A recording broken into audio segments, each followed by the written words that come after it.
don't think it allows us to do the test run for some reason. And they're cutting on cost, it looks. Think so. God damn it. All right. Well, anyway, that's all right. I think we can start right away. Well, Sanjay, thank you for joining us today. A pleasure. What we're doing is 12 questions with experts. Looking at your background, your current role and the stuff that you've done in the past as a CIO, it's clear that you have plenty of experience. So it'd be really interesting to hear, what you have to say about some of the things that we talk about on Cyber.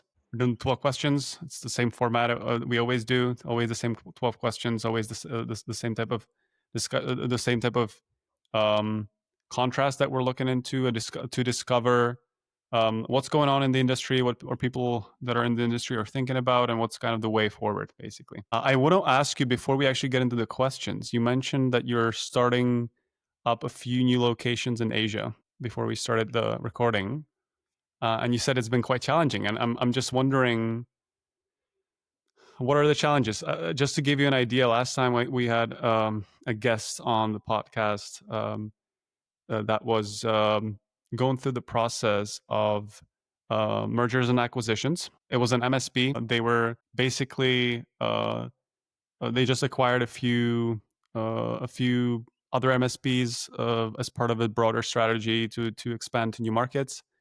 And what they talked about is some of the challenges that come with doing that sort of process, going through that sort of process, and especially just organizationally getting everyone sort of on the same type of, just on the same board, because it's different companies that are used to doing things totally different in totally different ways. And so that just reminded me, and I was really curious if you could maybe share a little bit about what's been the challenges that you see in the process that you're going through right now. Okay, now Asia is vast in the sense every country has a different experience. Some of them are really open for outside companies to come and set up bases, and they are used to the Western businesses coming and setting up shops, so you don't run into too many problems there. Mm-hmm. But the emerging markets, language turns out to be a big problem because even if they do know the language, what they say you may not interpret it as what they're trying to tell you. So, Right. getting somebody who can interpret between the two and explain things on either side is what gets the work done for you. Mm-hmm. Yeah. What about cultural um, differences? Have you experienced any of those? Maybe being some also a challenge. Not really, because you would always have a few local individuals in positions where they can effectively work on the culture side and ensure that people are comfortable. So, I mean, I've worked on different projects in Asia earlier also, and culturally, I don't see too much of an issue. It's mostly understanding the people and making them understand what you require. Once you're past that stage, then things start really moving. Great. Perfect. Thank you for sharing. That's a really specific and insightful thing that maybe be valuable to someone as well. Just going through a similar process. All right. So let's get into the questions, shall we? Sure. I'm just gonna repeat the rules of the game. I always do that.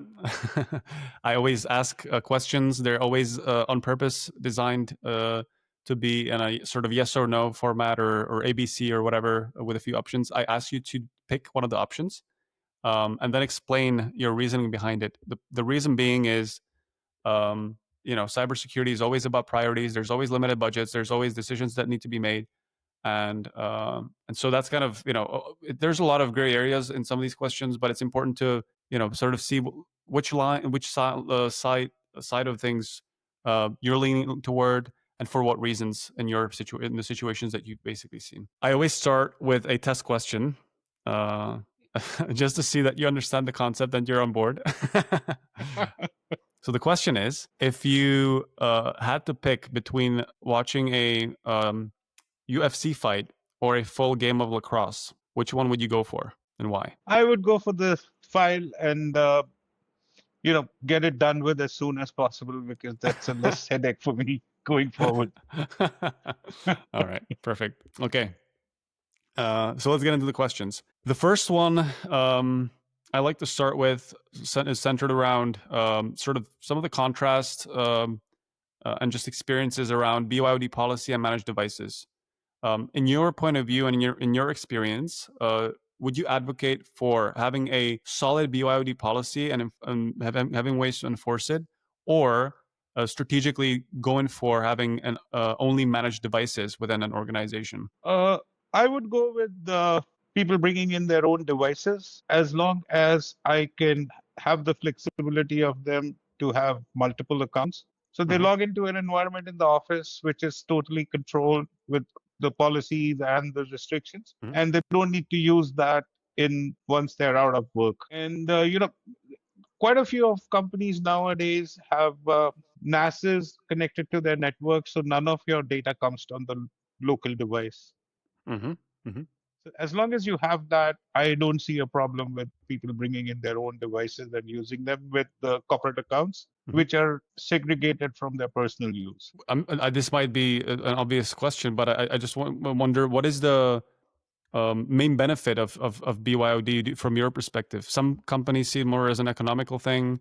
For some businesses, it's just a cultural sort of um, willingness to go with what what just the people in the workforce are kind of trying to go with. What's your point of view? Uh, I think it's more to do with convenience and familiarity. So if somebody is using a device day in and day out, he's a lot more comfortable working on that. And I feel, the productivity level goes up by a couple of points just because he's using something he's been using for Hmm. other purposes. And obviously certain policies in certain organizations don't allow you that flexibility, and there again I feel you could always find a way around it or a workaround.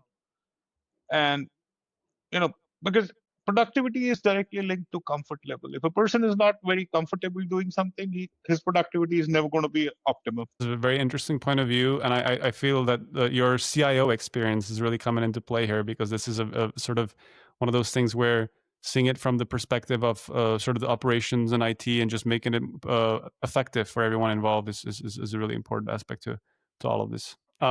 Cyber. The next thing I want to ask you about is sort of a fundamental, you could say, fundamental truth or a fundamental concept behind cybersecurity. It's the triad of people, process, and technology, right? It's always, and whenever you talk to anyone in cyber, we always tell you it's people, process, technology. Now the question is, which one would you recommend organizations? And would I guess specify here. So let's focus maybe on some of the mid-sized organizations because they're the ones that really need that advice. Which ones of these three would you recommend organizations focus on the most? uh the weakest link in the chain, people. Yeah, because if you can put in the best technology, you can put in the best of processes, but if your people are not aware of what it's required, they're not going to work for you. I Thank you. believe if you invest in the people and train them on the process, then even with a little bit of inferior technology, you can address most of the issues. Hmm. All right.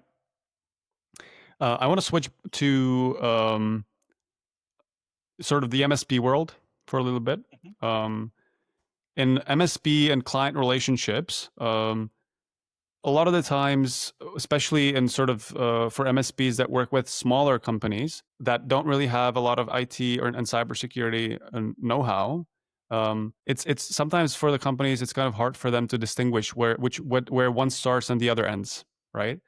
Um, Now, in those situations, what sometimes happens is that the client mistakenly believes that the MSP has their back when in fact they don't actually see that as their responsibility because it's based on the contract. It's just not the way it is, right?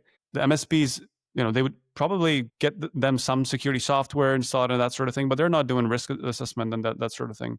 Now, that's kind of I guess this is the exception of the questions here, but do you see this in your experience as well? Is this common from your point of view? Uh, Not really. I think the real problem is where you take it for granted. You Hmm. don't really know what you're getting into. Hmm. I always recommend get somebody to consult with if you can't afford a full-time person. There are a lot of options available where you can get senior people who know what they're talking about to discuss it for an hour or so. And based on those discussions, have a clear roadmap before you even go and start talking to an MSP. When an Mm-hmm. MSP salesperson, especially when he's talking to you, his objective is to get you signed. Mm-hmm. And though I'm not saying he's trying to hoodwink you or not, give you false hope, but his objective, end of the day, is to make sure you get on board and started as soon as possible. So unless you know what you're looking for, there'll always be gaps. Mm-hmm. So it comes back to people and just awareness and knowing what you're doing again, right? Yeah. Okay. Um, Now, thinking about cybersecurity in terms of, this is a question targeting priorities as a topic. Two big topics are prevention and response. And my question is, which one do you think organizations, when they're starting with cybersecurity, should master first? Should they first get really good at prevention or response? Uh, I would go with response because if you're focusing on prevention, then you're missing what needs to be done if your prevention doesn't work. So I would say work on your response and prevention would automatically get covered. We talked a bit about the people process technology thing. You mentioned people are really important from an awareness point of view. So I'm guessing I kind of expect I know the answer to the next question, but the question is cyber education versus cyber technology. Which do you think is a better way to spend most of the energy of an organization to strengthen its defenses? Uh, Again, it has to be education, but with a firm roadmap on the technology side. Otherwise, what are you going to educate somebody on if you don't know where you are going? Mm-hmm, So mm-hmm. I guess it's a half and half. Could you In the maybe background, yeah. you need to know what technology you're going for and then build it into your education policy. Yeah, I was going to actually ask. A lot of the times, people think that education is about end user training, right? What do you think entails education for an organization when you're sort of putting it this way? Uh, I think using the tool is not education. That's more like you can hand a piece of paper or a document to somebody, he can read it and understand what he needs to do. Education is more about understanding what security is, what are the risks involved, and what is one expected to do in case, so many times I've come across situations where, you know, there is a risk in the system and you've not tracked it. And the user unknowingly comes and tells you, I feel there's a gap here, and you realize you were sitting on a bomb. So if your whole workforce understands what security is, you know, they become like your test engineers to check your security. It's very good. It's very good. I like that idea. Let's talk about some of those sort of big topics on the adversarial or risk side, basically. A thing that's just been surging in the last years and has just shown to be really sort of at the top of the um, successful breach risks, basically, is ransomware. Um, my question is, do you see that to get better protected and better defenses to prevent something like ransomware, would you say it's better to optimize the way companies have use their existing technology most of the time for most of the situations that you've seen? Or do you think that the problem is more just using too old technology and not innovating enough? Most of the tools available today get updated and you get the latest ransomware updates. Where people go wrong is not to renew their up, upgrade options. Hmm. Buy a tool, upgrade it, comes with maybe 12 months, 24 months, and then somewhere it's lost in the noise that you need to upgrade that or you need to sign for the subscription to keep getting your update. There are very few places you come across a situation where even your vendor has not addressed that issue. Hmm. Hmm. So I would Yep. say 99% of the time, if your software is up to date, if you have your right subscriptions in place, you should be all right. Hmm. Um, let's say there is a ransom event. Let's say we have an organization and a client that has an MSP, and the MSP has told them what to do from a cybersecurity perspective. The company has done everything, and yet still there's a ransom event, right? Um, in that situation, the question is, I guess maybe this is a twofold question. Should the organization pay? Was the one part of the question. The second part is who should actually bear the cost. Uh, okay, that would depend on, again, what is your contract with the MSP. If you know, if you had that 1 hour discussion with an expert, what I mentioned earlier, probably your contract would push your What's liability onto the MSP. Yeah, otherwise, and you know if what? you really, yeah. Can I just jump in here because this is a question that I need to change and I still haven't done it. The problem with the question is basically I really what I was trying to get at here, and it's not framed really well, is really what should be the thing that you would advise companies to go for? Should they get a contract where the MSP is liable, or is it for some reason not viable? Basically, is kind of what I think is Uh, maybe the better question here. oh, okay. I would say instead of relying on the MSP and pay a little bit extra, you pay that money to a organ company which would actually give you that protection. There are third-party services available who would protect you from these kind of risks. Mm-hmm. Because an MSP's focus is to give you 99.9 or 99.98% uptime. Mm-hmm. And he's so focused on making sure that his systems are up, the networks are up, that for him, even security is a second layer of service. But a company whose bread and butter is with providing security, they would do a much better job. Okay. And in that case, the liability should be on the security company. Yes. All right. Perfect. Let's get into a topic that's kind of close to heart for me, passwords. Um, there are different standards advocating different strategies when it comes to password policy.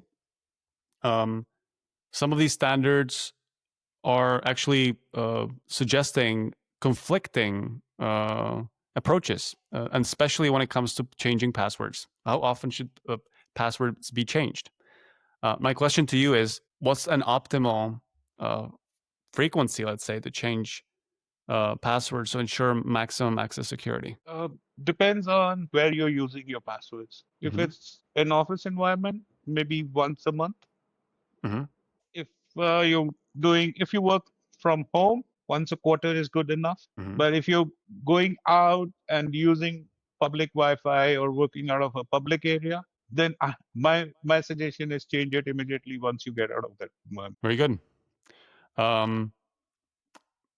And maybe could you go a little bit into why that is?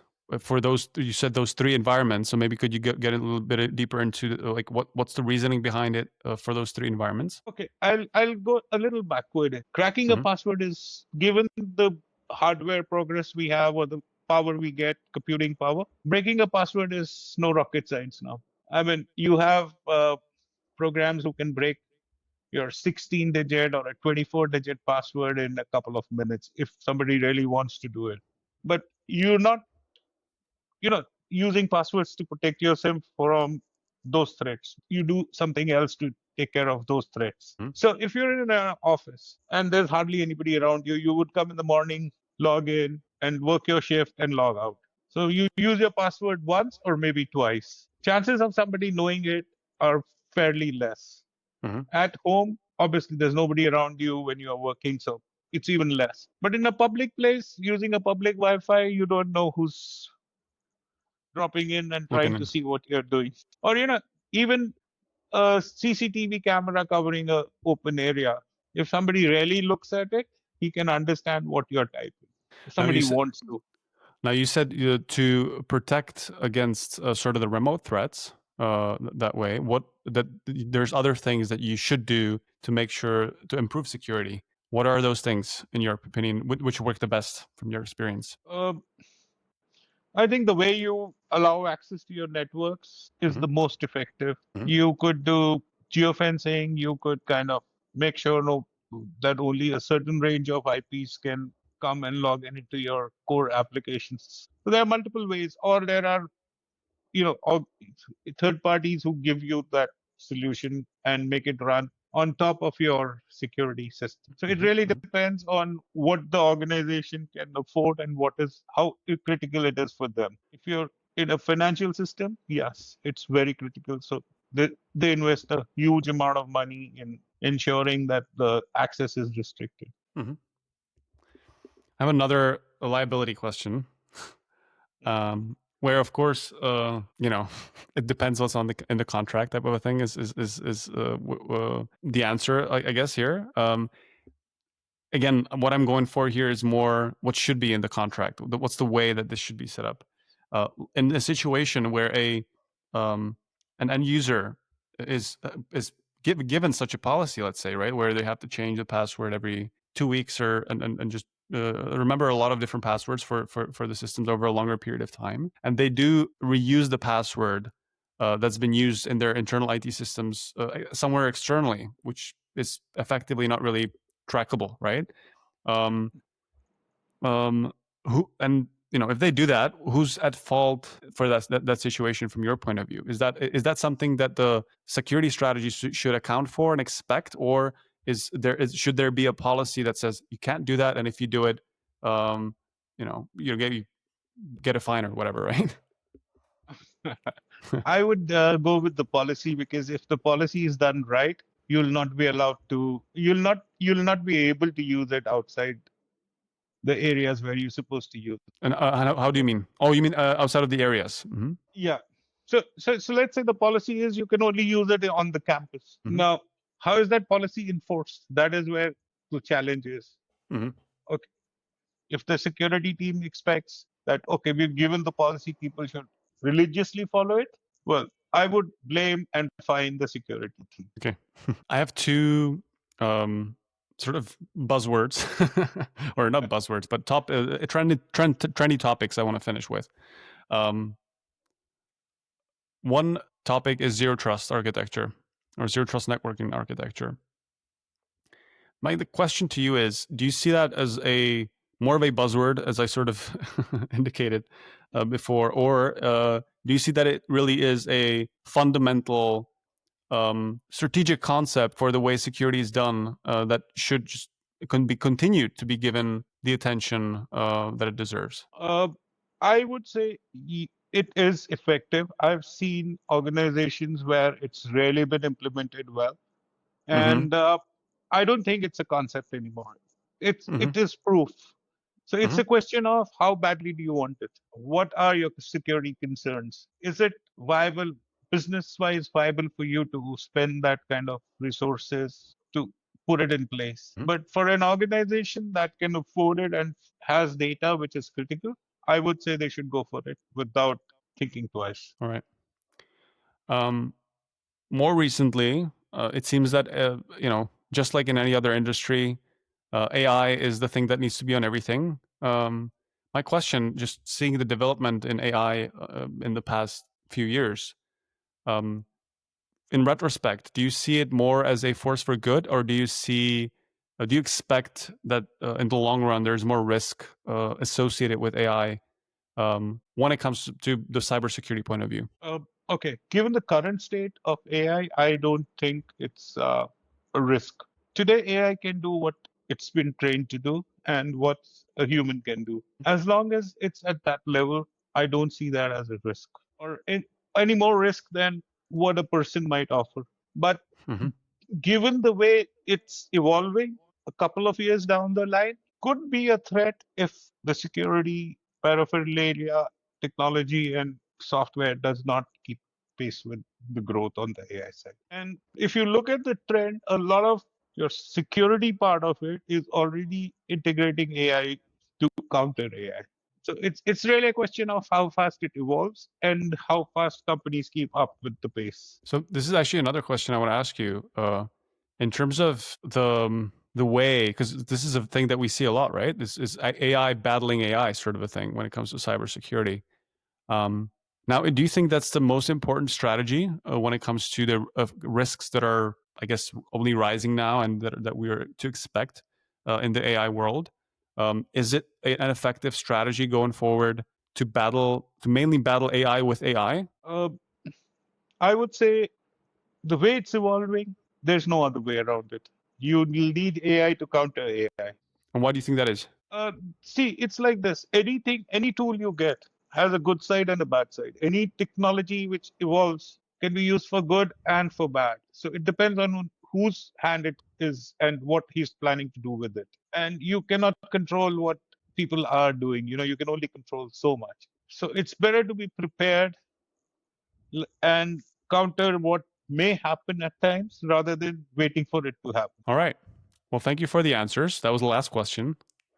Uh, I do have one additional question that isn't in the format that I suggested, and the question is, we've been talking mostly about MSPs, about mid-sized businesses and smaller businesses that are just learning to protect themselves well. If you could give them one piece of advice on what they should do to either start or just get better on their journey to really master cybersecurity and do it right, what would that suggestion be from your point of view? I think the first step would be for them to be aware of what are the risks and go with a clear plan. I don't think you need a very elaborate setup, but what you need to do is get the right advice and be clear where you want to be. You might be a small business and you really need to think whether you need to open up your network to the outside world or not. And those are the things. See, if you take the first step right, then rest of it is falling in place for you automatically. So understanding your needs and evaluating what you need to do now, what you need to do a couple of years down the line, and where you would be, and then put a roadmap and work on that. That's I would say is the best way for small and medium-sized organizations to address and move safely into the cybersecurity area. All right. Well, Sanjay, thank you again. It's been a pleasure having you as a guest. I really enjoyed the conversation. Thank you for the insights that you provided. I think it's really valuable for anyone listening to Cyber. We will be doing other sessions down the road that are focusing on different aspects of cybersecurity. Sometimes talking about um, some of the challenges that just comes with just being a cybersecurity professional as a profession, right? Just looking at that side, and I'm also planning to do fireside chats where some of the past members get involved in discussions together. It's something that's shown to be just an people thing that some people are interested in, and so I thought it's a cool concept. If you'd like to participate in that, definitely open to it. It'd be great to have you on the show again. Thank you again, and see you soon. Nice to be. Enjoyed the talk. See you around. See you around. Best of luck. All right.